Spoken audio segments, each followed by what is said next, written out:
Welcome, everyone.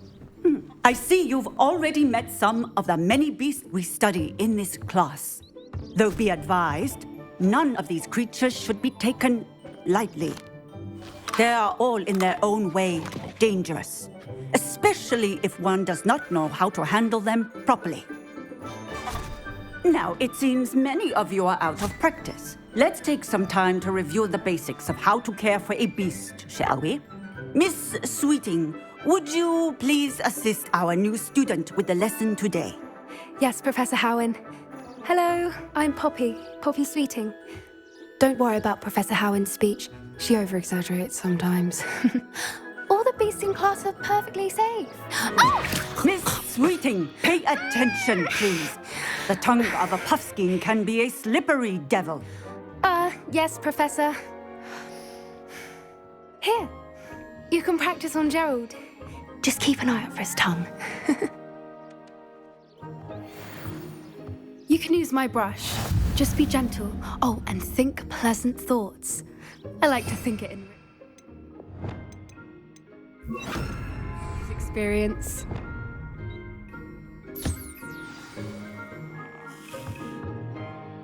That's lovely. I'm sure he feels much better. I think he might be hungry. Would you mind giving him some beef?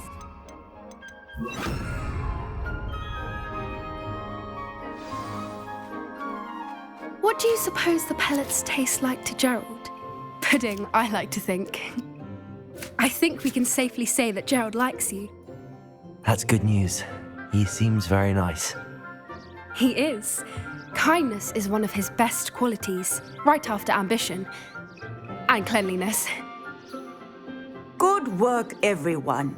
Now, let's make our way to the pens and select another beast. And please, do be careful as you feed and groom them. Miss Sweeting, why don't you show our new student to the Neasels in the farthest pen? This way. The Neasels are over here.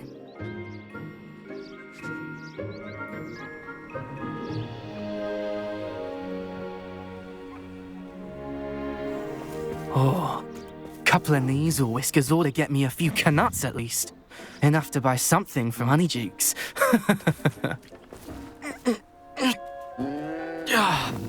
Stupid thing.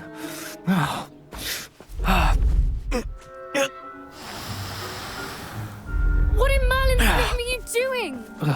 Tuss, peculiar Poppy. Worried about a worthless little rodent.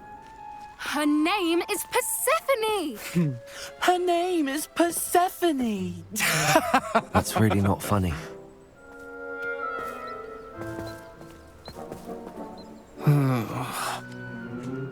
Let's go.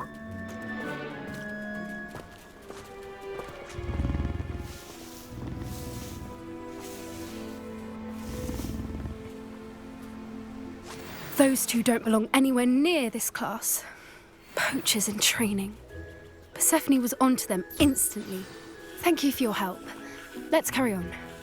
Feed and brush the Neasels just as you did with Gerald.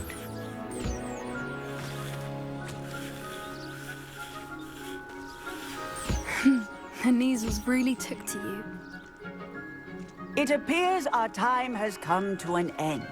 Now,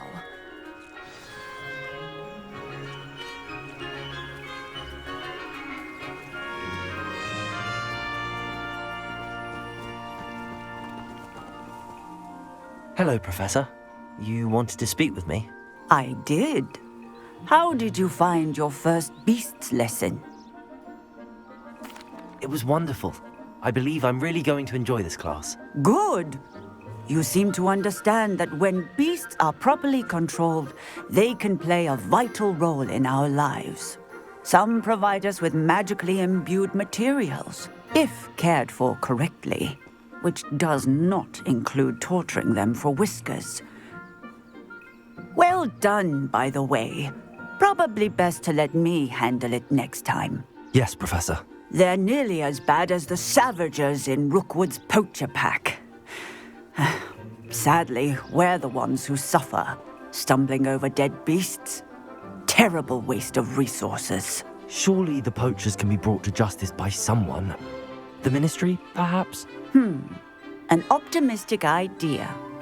Now, why don't we focus on more immediate matters that we can control?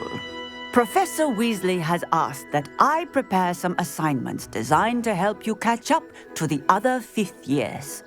Be on the lookout for my owl. Meanwhile, I also encourage you to study as many beasts as you can on your own time. Hey, over here. Come on. Do you need something, Poppy? Thank you again for saying something to those brutes so that I didn't have to. You were an augury at noon in the desert. I certainly hope that's a good thing. It's something my gran and I say. It means that something or someone is a welcome surprise.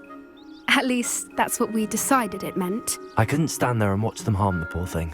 We're of a similar mind. Actually, in light of that, there's someone I'd like you to meet in the forest. You've intrigued me. Very well. Lead the way. I'd hoped I would.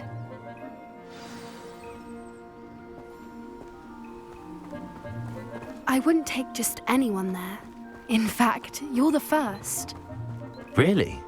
Well, thank you, I think. As I said, we think alike. Pleasant surprise. Quite the weather we're having, don't you think? Poppy, where are you taking me? It really is much better if I just show you.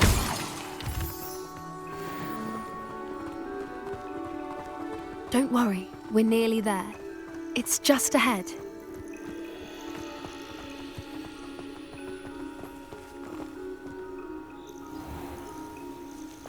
Stand back.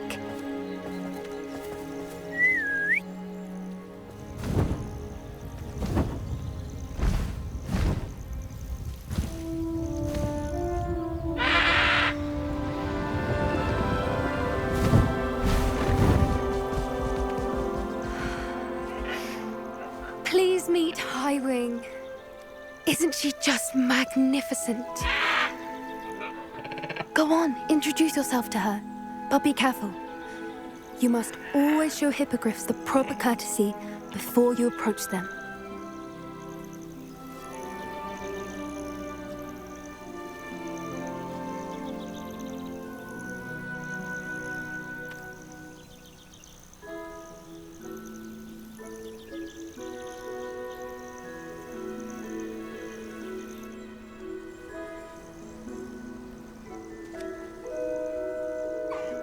I knew it!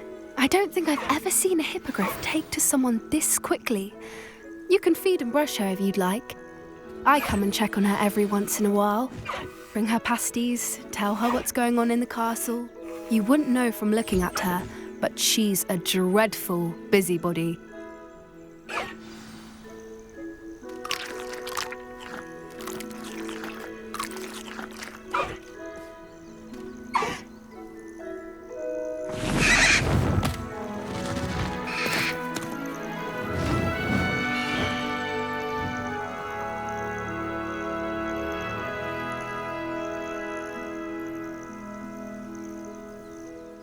So, what did you think of Highwing? I thought she was brilliant. Can't believe you introduced me to her. I suspected you two might get along. Are you the reason students have been seeing hippogriffs flying above the Forbidden Forest? Perhaps. Did you know that once you earn a hippogriff's trust, they'll always be there for you? I've seen it firsthand with her. How exactly did you and Highwing cross paths? It's a longer story, but I rescued her from poachers a few years back. Got her to safety and, well, she was fine until recently.